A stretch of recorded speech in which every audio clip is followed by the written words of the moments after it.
Hello, everyone, and welcome to the Golden Astrologer Podcast. This is Deb McBride, and I'm broadcasting on Sunday, August 21st, in the year 2022, al fresco in the garden in Escazú, Costa Rica. And in Spanish, that would be fuera de casa. And I am sitting on my patio because it's a beautiful evening after a hard rain, and it's twilight. It isn't quite evening yet. The sun has not yet set. And we are on a Mercury opposite Neptune day. And the interesting thing about this, it happens once a year. And Mercury is in its own sign, and Neptune is in its own sign. And they are most comfortable where they are. Neptune's in Pisces, Mercury's in Virgo. And so Mercury and Neptune invite us to be intuitive, to be sensitive, to be listening carefully. I just did an Instagram a little while ago about all of this and the fine line between listening and being sensitive to what our intuition is telling us and what we're picking up in our environment, like an antenna, as opposed to being harshly analytical and pedantic. We could be pedantic with Mercury and Virgo. The details, the analysis, the figures, the facts, this. And it's not really necessary right now. We have to take a step back because we can be really hard on ourselves and so critical with Mercury in Virgo. And, Mercury loves being in Virgo, but we have to, turn the volume down on that a bit because it does really overdo itself, and we start overthinking and overanalyzing, and Mercury opposite Neptune softens it up a bit. And Neptune reminds us, look, you can't push it. You can't.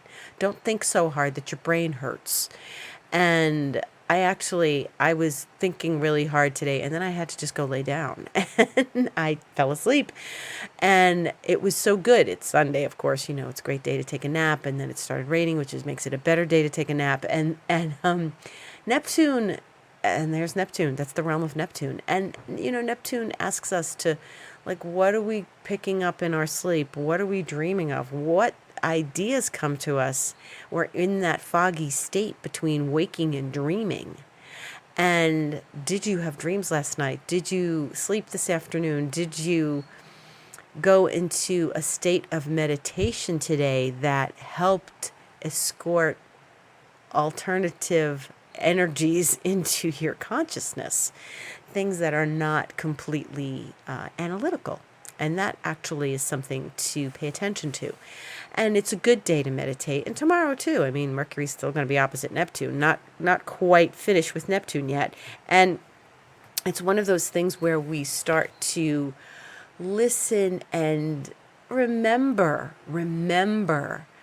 what our instincts and intuition have to say to us. And, not be so hard on ourselves. And be sensitive to the things that we have to say to each other in dialogue. And it's so important to pay attention to those things. And it's so important to connect with those things and the softness of our thoughts and softening our thoughts and softening our words and softening our brains, giving our brains a little rest, a little gentility. And this is so important, and we don't really think about it. We're so into the experience of thought and thinking and analysis, especially now. We're so technologically oriented that we're always with computers and gadgets and technology, and that's a Uranian thing, but it's also Mercury, Mercury and Virgo. It's like, is my phone charged? Is everything, do I have all the details I need on my phone? Let me look that up for you.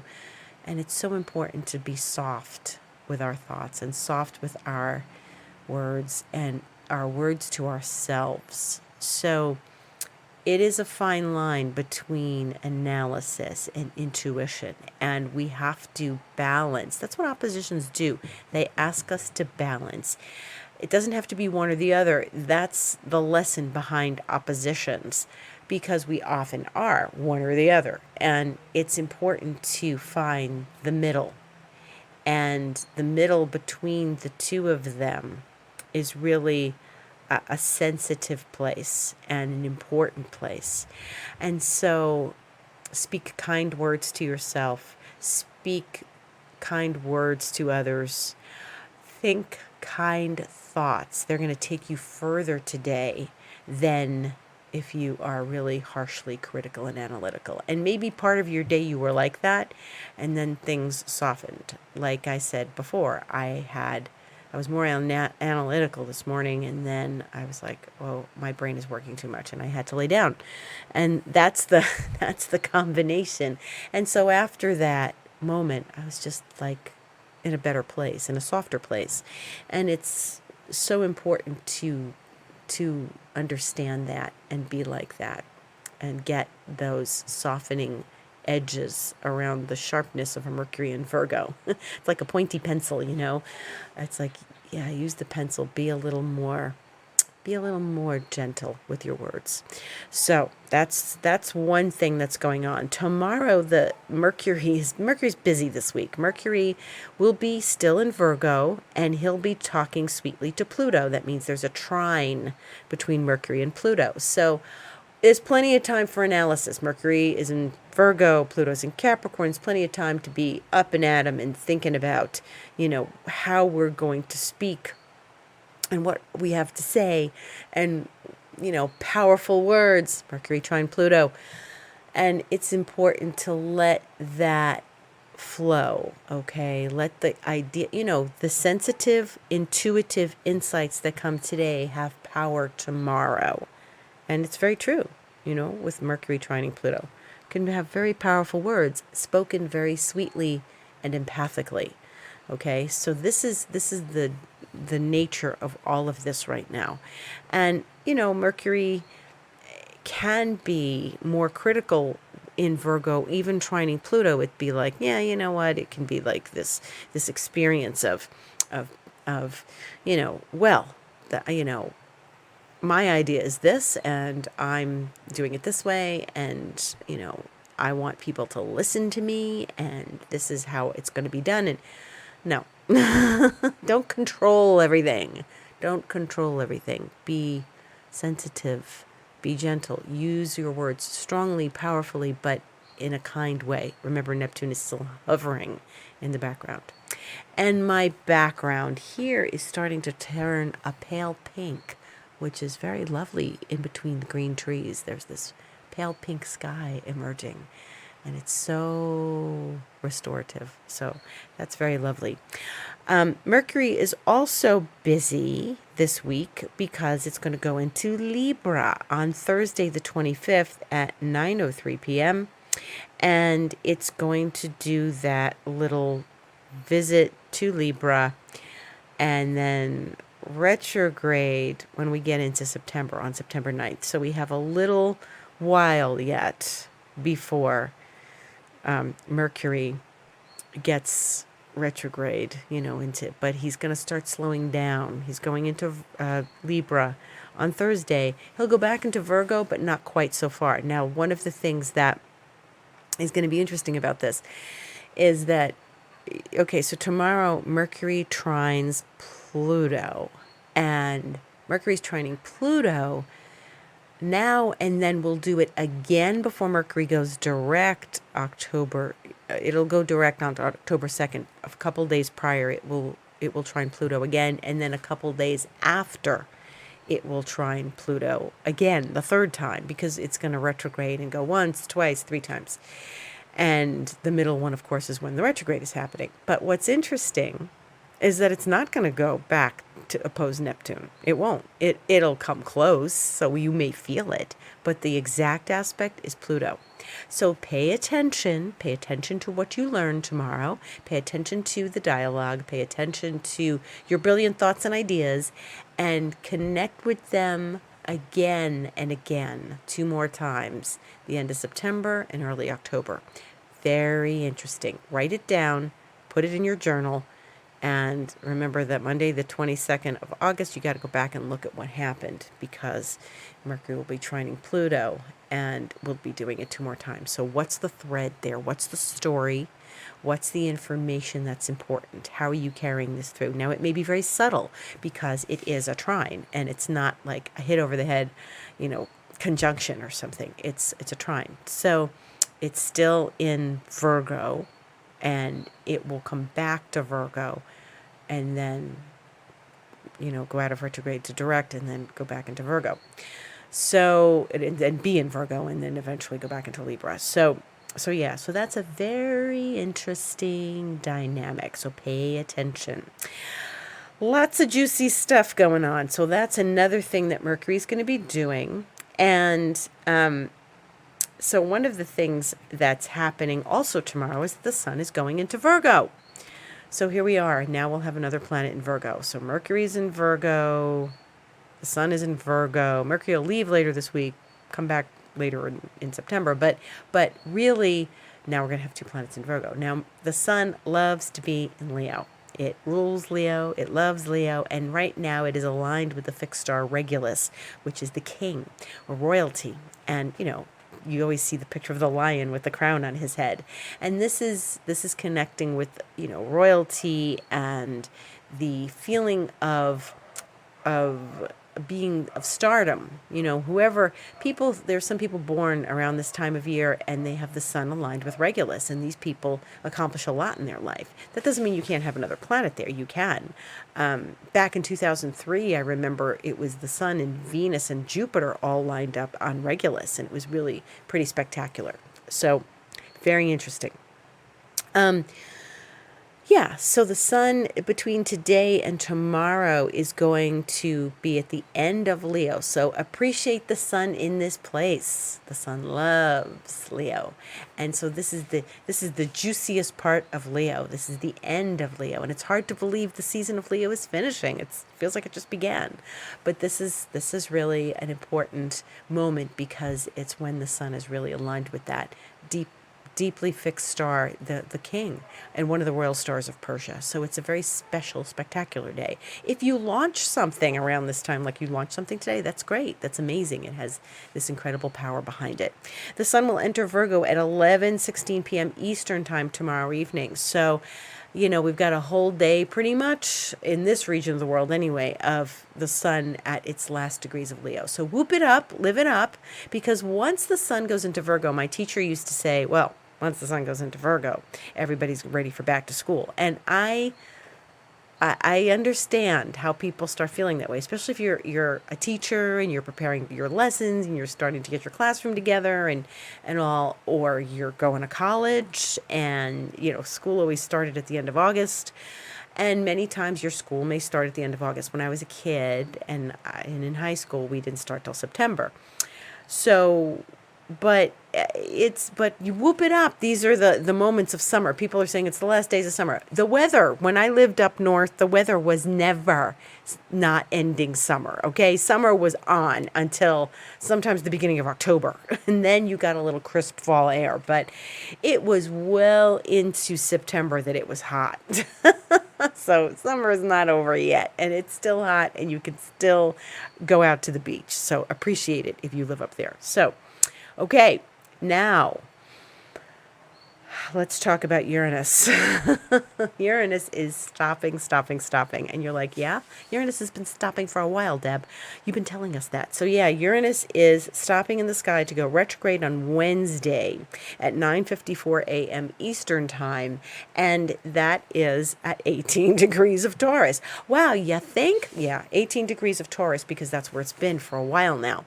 And about a month and a half, I would say. And it's going to be at 18 degrees till October 12th when it goes back to 17 degrees. Okay, so it is going to be at that 18-degree mark. And whatever we've been experiencing, we are now experiencing more of it. And it's the same, but it's retrograde. So it's going to go back to 17, but it's still hovering where it met Mars, hovering where the North Node is. The two of them are together. This is really still more of the same. So I don't think this is a surprising event because it's not like shifting like someplace different. We've been with it for a while, and the North Node is past it. It's at 17, but they're so close. They really are close. And, it's a very intense time where we are really being asked to look at what is our true north and uncovering the true north, because Uranus is an outer planet after all, and it may be the planet of chaos and a little mischievous and a little unexpected. And yeah, I'm still reverberating from the unexpected vibes of 3 weeks ago. And how about you? I'm sure you are. And here we are. I can't even believe it's the third week of August. I can't. It feels like all that August 1st business with Mars and Uranus and the North Node, it just feels like it happened a day ago. But that's the thing. That's exactly it. It's still with us. Mars may have moved on, but Uranus hasn't. And Uranus and the North Node are still hanging together. And Mars is like, okay, well, we're going to get to Mars. We're going to talk about Mars. But they are hanging at that spot. And so we're not being released from whatever it is we uncovered 3 weeks ago. 3 weeks ago. Can you believe it? 3 weeks ago. And it's maybe a bit of a stickler. I'm working through some stuff, and it's all professional related. I'm working through some stuff that's making me go into the bullseye of how I do things and what I do, and how to present that more in a more of a bullseye. Bullseye. It's Taurus, of course. It's the bullseye. So yeah, where's your bullseye? Where is the bullseye right now? And what bullseye are you trying to reach? Where is that going on? Now, this is interesting because, and this is how we're going to segue into the other big thing going on, where this is 18 degrees of Taurus, right? So it's the bull, it's the bullseye, it's the experience of how we are, zeroing in on something in our lives. What house is that in for you? Where did you experience Mars and the North Node and Uranus, and now just Uranus and the North Node? And where is Uranus retrograding? So where are they going for you? And they may be very close to where Mars is, because Mars is not that far away. Mars is only now 0 degrees of Gemini, which is, 12 degrees later. Maybe you have both of those things going on in the same house, or the beginning of one house, the end of another, or something. They may be going on in the same region of your horoscope chart. Okay, so pay attention to that. So yeah, the big important bullseye is what Uranus is talking to us about. And now it's getting, like, as a planet slows down, it's becoming more like microscopic. What is it exactly that we're looking for? What is it that we're trying to zone in on and zero in on with that bullseye? Where are you going with that? And what are you learning from this? And you're learning some new things. And it's an interesting dynamic, because 3 weeks ago it was like the big kahuna. You were just, I know I was like, oh my God, is that what that is? Oh my God, this is what it's doing? And then now we're getting narrower and narrower and narrower. And that's the process we're in. And it's interesting because the process I'm in is narrower and narrower, but it's an actual, we're talking about it being narrower and narrower. It's just, but that's really what's happening. It's astrologically, we're just sort of narrowing in on this tiny little spot in the zodiac. We've just sort of we've taken our zoom lens and we've zoomed in on that one little spot. And we're saying, okay, what can I glean from this? What am I seeing in this? What is so important? What's the essence? What's the juice that's there at 18 Taurus, right? What's the juice that's sitting there? Very interesting, right? So what juice is 18 Taurus? What are you squeezing out of 18 Taurus? You getting mango juice, you getting orange juice, you getting lemon juice. I buy maracuja, which is actually passion fruit juice. So yeah, you'll often see me drinking passion fruit juice. When I've been teaching class, people see me drinking something yellow, orange. It's passion fruit juice. Okay, that's Uranus. Okay, so get ready, brace yourself. Maybe more of the same of what you experienced a couple weeks ago, but really probably more of the same of what you've been focusing very strongly on. like the last few days, the last week. Okay, what is that about? Squeeze that juice. And then there, of course, is Mars. Mars is in Gemini. And we talked about this last week, and we've been talking about it for a while, and we are going to talk about it because this is the way it's going. Mars is going to be there, and it's going to be there for 7-8 months. We're here. This is it, and you better get used to it. And when I was feeling so analytical and mentally pressed earlier this morning, I said to myself, you know what? You better just get over it because you don't want to be this way till next March. And I just thought, yeah, because Mercury, Mercury rules Gemini, and Mercury. So here's where things get fun, right? So Mercury's in Virgo, and Mercury rules Virgo, and Mercury is gonna go retrograde at some point. It rules Virgo and it rules Gemini. So it's Mars and Mercury are talking to one another, and Mars and Mercury are interestingly in this relationship because, Mars is like, okay, I'm listening to Mercury, and what does Mercury have to say? Well, Mercury's going to go retrograde. Mercury is going to go retrograde in a few weeks, and we're going to start seeing the retrograde of Mercury affecting the Mars that's in Gemini. So this is where things are going to get really fun, right? Right. So we're experiencing a lot of this dynamic, and we've got to keep our eyes on Mercury because we've got to keep Mercury and Mars in sort of close proximity to one another because they're talking to one another, and they're not talking to one another directly so much, but they are talking to one another in a way that is important for us to remember, because Mars is going to be ruled by the planet that gives us analysis, criticism, gives us a voice. And all this time, Mercury is going to be giving us this, the other side of this. Mercury is going to be talking to us about, where Mars is and what Mars has to say. They're going to be in this dynamic for the next bunch of months. And when Mercury goes retrograde, and Mercury will retrograde this time, and I think another time while Mars is still in Gemini. And so this is going to be a lot of details and tweaking our thoughts and ideas and how our brain works, and understanding a little more about how our brain works. Mars is about action, confidence. It's about our blood. It's about our energy level. Whenever Mars goes retrograde, I'm a Marsy person, so, and you may be a Marsy person too. Maybe you have a strong Mars in your chart. Whenever Mars goes retrograde, I just want to curl up and go back to bed. And a lot of times that's what Mars does. It's, well, let's see. I think I'll go back to bed. All right. I don't feel like thinking today. And my brain is off. And my brain doesn't want, because it's in Gemini. And it just wants to curl up and not think and kind of go back over things. And think of all the zany things. Gemini's funny. Gemini's pretty hilarious. They're the wittiest ones. They make jokes really fast. They have lightning speed humor.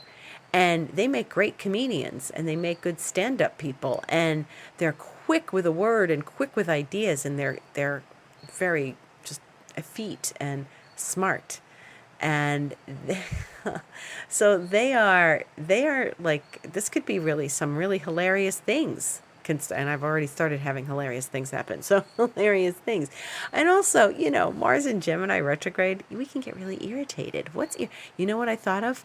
I thought of what's the most irritating advertising jingle you can think of?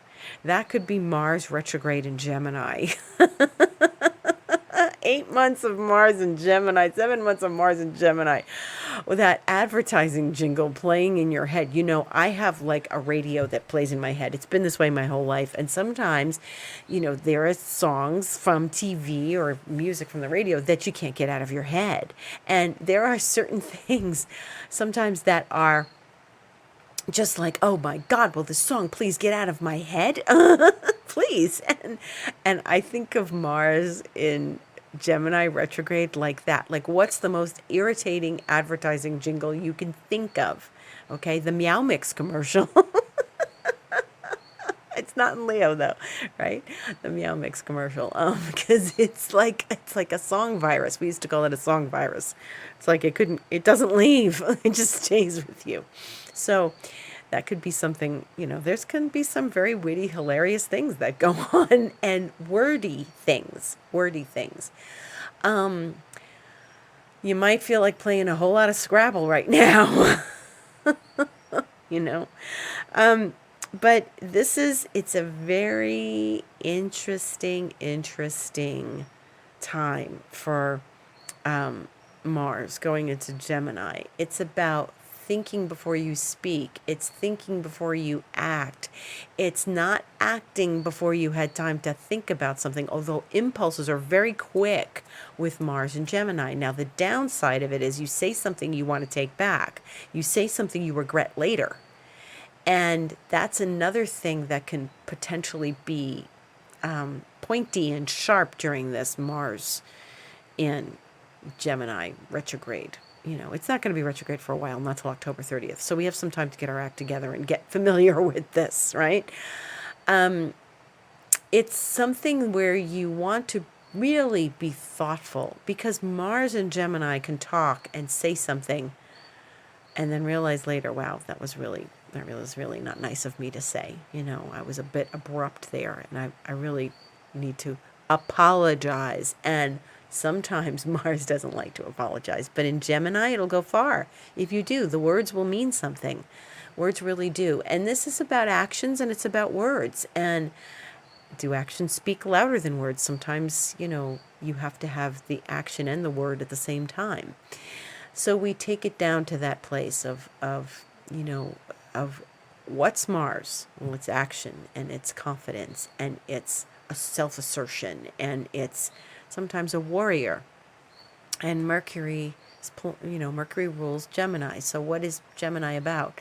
It's about, we're in Mercury's realm here. It's thoughts and writing and speaking, and this isn't necessarily about feeling, but it's probably important. Mars is going to make us feel something because it's passionate and it's impulsive. And we have to think about what we are feeling, when we're getting hot under the collar, and when we're passionate about something. And what are you passionate about in your everyday life? Because Gemini is the everyday experience. Like, it's, Gemini is the book you read on your commute to work, right? If you're on the train, if you have a train ride to work or something, a bus ride. That's Mars and Gemini. It's like Gemini is about that. Think about, like, the act of commuting. What is that about? And, if you have to drive your car to work and it's a commute every day by car, do be careful driving. It's a lot. Don't be impulsive in your driving. Maybe you find this is a good one. So you have a typical path that you drive to work every day driving, Gemini, and they're doing construction on the road, and you have to take an alternate route. That's Mars retrograde in Gemini, right? So what's the alternate route through your brain, through the pathways, the neural pathways that you are pruning? Are you pruning neural pathways and creating new neural pathways? Wow. New neural pathways are really important, as opposed to repeating the same neural pathways. I sound like Dr. Joe Dispenza now, but that's where you go. You start reading him, and that's how you start thinking of these things. Our neural pathways, Mars and Gemini. Very interesting. So this is an important thing. We're going to talk about it for a long time. And I invite you, if you want to talk to me about it, or if you have a question about Mars and Gemini, certainly write to me, info@thegoldenastrologer.com, or deb@debmcbride.com, or on Instagram, you can comment. In the meantime, what else is happening this week? Well, since the sun is going into Virgo, it's early in a mutable sign, and that means it's going to square Mars in Gemini on Saturday the 27th at 12:34 a.m. Eastern Time, which will be 10:34 my time on Friday night. And actually, I'm sorry, 127. Mars is going to get a square from the sun. That other square, that's Venus and Uranus. So Venus and Uranus and Sun and Mars are going to be squaring each other just about the same time, Friday night, Saturday morning. Okay, so if you have to, just take some extra chamomile tea before you go to bed that night, because it might be a restless night Friday night. Okay, and just be aware of your energy this week when Uranus is turning direction, because that's another one that's a little off center.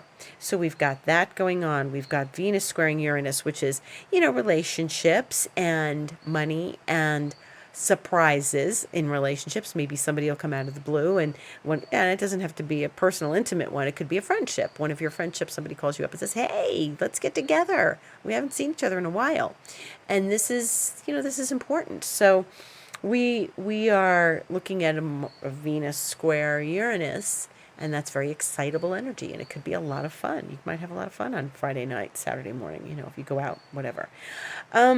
Next Sunday, we're going to get into Venus opposing Saturn, which it does once a year. So Venus will be in Leo, which she's in Leo, and she's getting, and now Venus is doing something similar. Remember, Mars conjunct Uranus, and it was squaring Saturn. So we had that time a couple weeks ago where it went from one planet to the other. Venus is doing the same thing, except Venus is not in Taurus. Venus is in Leo.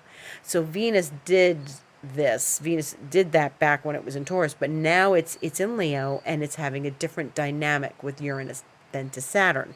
So planets that get involved in the fixed signs do have a touch with Uranus and then a touch with Saturn after that. So there's the expansion, there's the brilliance, genius, and then there's the, okay, I'm going to take this and make a practical use of it with Saturn. Now, these are hard aspects. These are not smooth flowing aspects when Venus is in Leo, or the moon goes into Leo or something. We're having speaking to Uranus, then speaking to Saturn. This little path here is about, it's almost like expansion and contraction, because Uranus is asking us to think big and open the doors and open our minds and open our consciousness, and Saturn is saying, what the hell are you doing?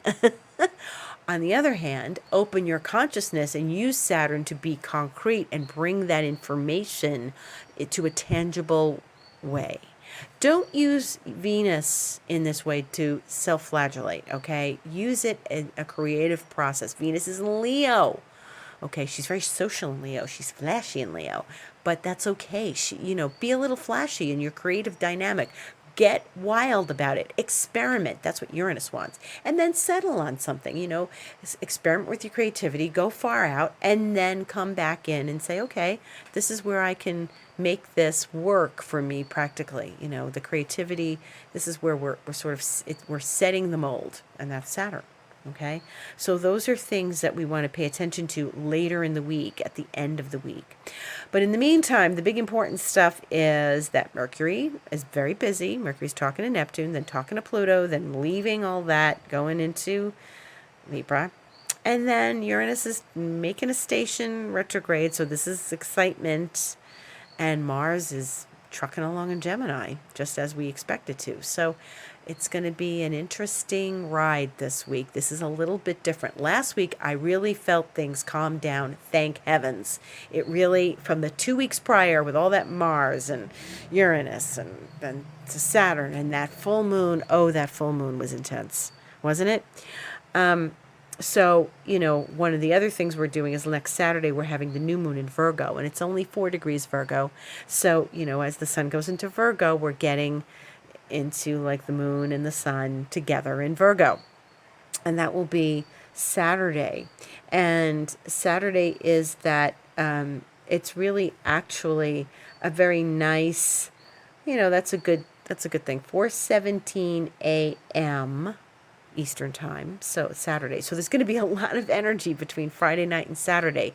Drink some extra chamomile tea again because we've got a lot of energy happening Friday night into Saturday. New moons, even if it's in Virgo, it's still Mercury, right? So Mercury is going to rule the new moon, the sun and the moon, and be ruling Mars. Mercury's busy this week. This is a lot about communication, talking, thinking, speaking, writing.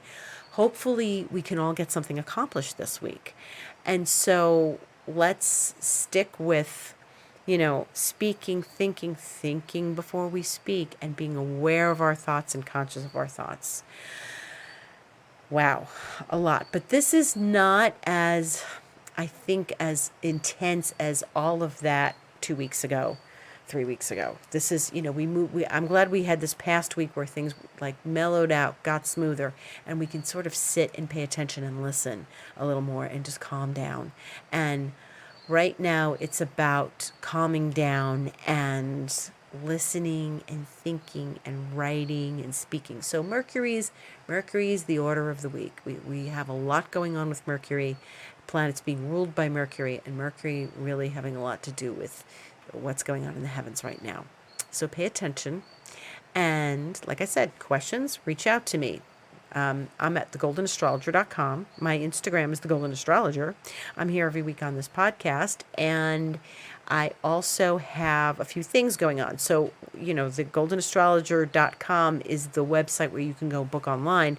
But I also have a Reiki sale going on where you can now, until the end of the month, August 31st, get 50% off Reiki sessions. You can book one session, you can book 3 sessions, you can book as many sessions as you want, but buy them all now at half price and then save them for later. Use them whenever you want. And this is not just some, like when I do this Reiki with people, we are going into the 5th dimension. It is intense, it's deep, it's powerful, it shifts things, it moves things. This is not something where you're just doing a nice, light, gentle session. This is why, I want to bring this to people's attention and offer a discount, because you receive this Reiki and powerful things happen. We see things, we know things, we embrace new things. Very powerful. So I invite you to have the session and come book half price this month until the end of the month. Thank you for listening.